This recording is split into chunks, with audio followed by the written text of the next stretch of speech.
On Monday, President Trump claimed he had complete authority to reopen the nation's businesses, but governors and legal experts disagreed. Today, the president changed course, saying he'll authorize each state to implement its own reopening plan.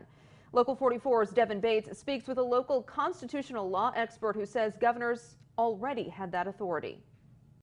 It's unclear what President Trump's plan would have entailed, but public health experts continue to warn against reopening the country too soon.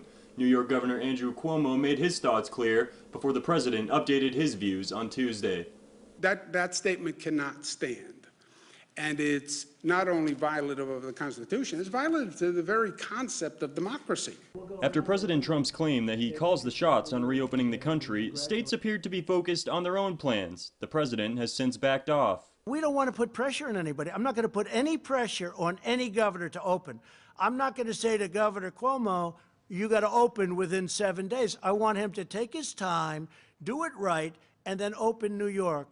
Legal experts have also been quick to explain why the president's initial thinking was inaccurate. Under the 10th Amendment, the states retain those powers. If we were to follow the precedent that exists, which is admittedly very old, the president has quite limited authority.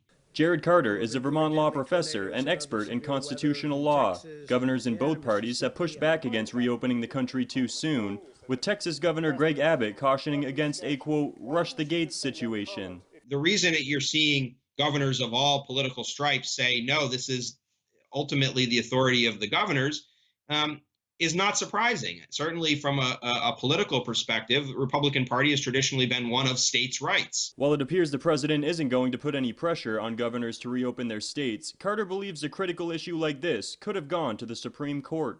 If this percolates up, this continues, that's likely what we're going to see. We're going to see the U.S. Supreme Court setting precedent that will perhaps change the trajectory of the law with these sorts of issues in the future.